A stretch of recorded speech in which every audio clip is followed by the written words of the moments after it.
The revolt of 1857 जो कि Indian history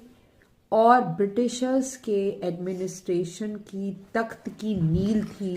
ये 1857 की क्रांति 1757 में, यानी कि 1857 से पहले लगभग 100 साल पहले की बात है कि ब्रिटिशर्स ने सबसे पहले बंगाल को कॉन्कर किया, और वो भी उनके बहुत ही वफादार मीर जफर, जो कि इनकी आर्मी के, यानी कि वहाँ के नवाब की आर्मी के कमांडर थे, उनको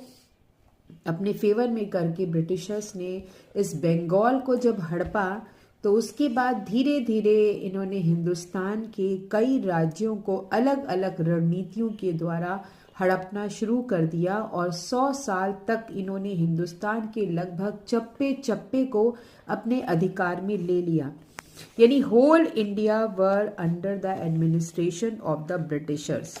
अब ब्रिटिशर्स की जो ये सक्सेस थी हिंदुस्तान को अपने कब्जे में लेना, यहाँ के एडमिनिस्ट्रेशन को कब्जे में लेना, यहाँ की इकोनॉमी को कब्जे में लेना और पूरे हिंदुस्तान पे अपना राज करना, जिससे कि इनको कई फायदे हुए। और साथ ही साथ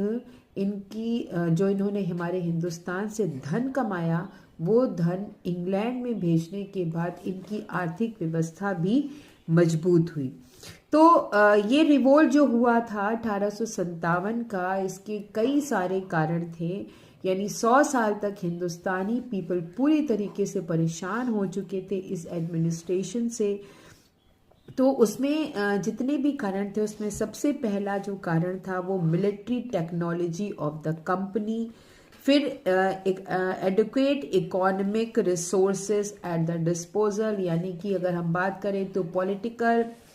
सोशल, इकोनॉमिक, रिलीजियस और इमीडिएट कॉजेस, ये कई सारे ऐसे कॉजेस हैं जो कि इस 1857 की क्रांति के लिए को उकसाने के लिए महत्वपूर्ण थे।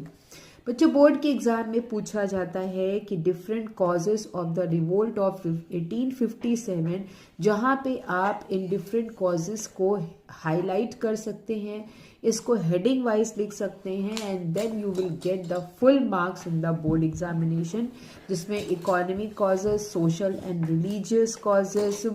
मिलिट्री कॉजेस और उसके बाद इमीडिएट कॉजेस थे, जो कि इस 1857 की क्रांति के लिए मोस्ट इम्पॉर्टेंट थे।